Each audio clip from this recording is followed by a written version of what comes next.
Hey everyone, welcome back to my channel. It is so good to have you here. We're going to start off with a warning tonight. This video is thoughts and opinions based on years of tenure in the ServiceNow ecosystem. I am not a financial advisor, and nothing said here should be interpreted as investment advice.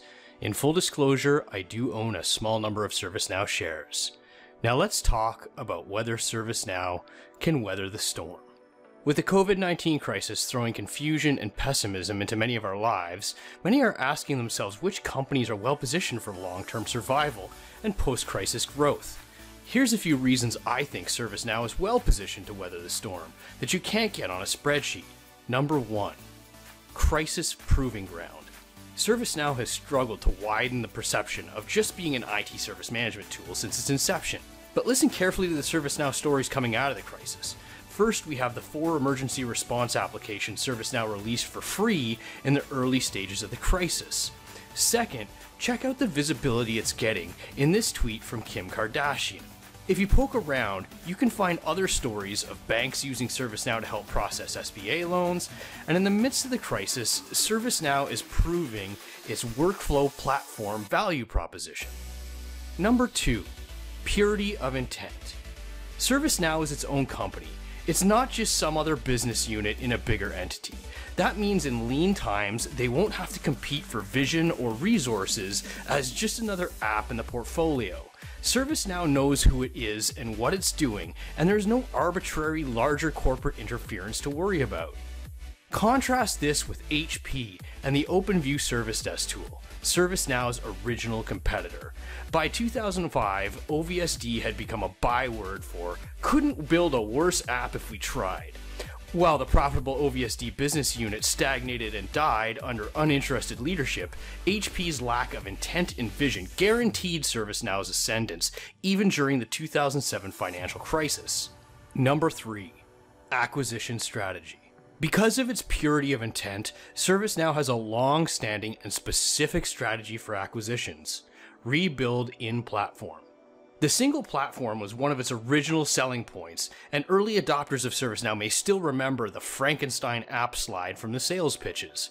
While other brands buy apps and run them as unintegrated business units, ServiceNow deliberately rebuilds in platform to create a singular experience. This means that ServiceNow's tech acquisitions is really more of an acqui-hire situation, using the most proven minds in a market to take the singular ServiceNow platform places it couldn't have gone before. Contrast this with Salesforce, whose multi-billion-dollar acquisition of Tableau hasn't really made either product any better.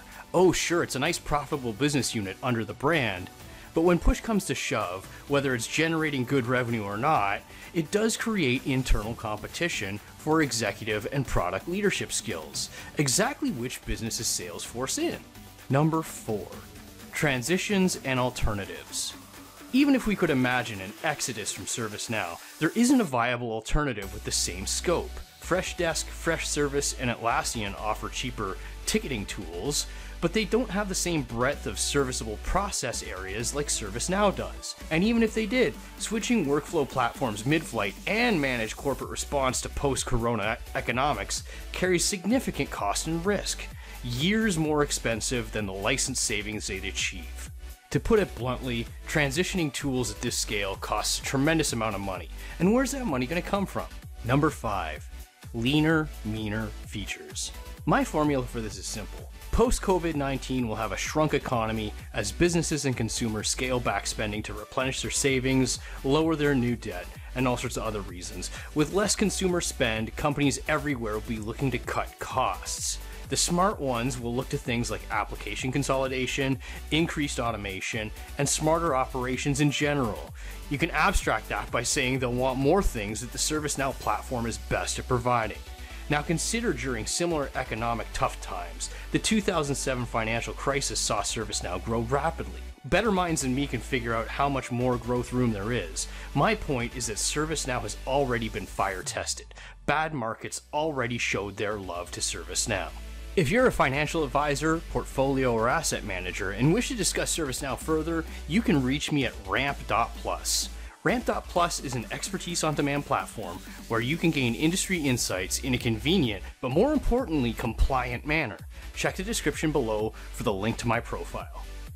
If you'd like to sponsor this channel's content, contact me via the email address pictured here. If you'd like to contribute to high quality, high frequency content, consider a donation. If not, I still appreciate your viewership. Consider hitting the like button and sharing with your network. See the description for relevant links. Thanks for watching.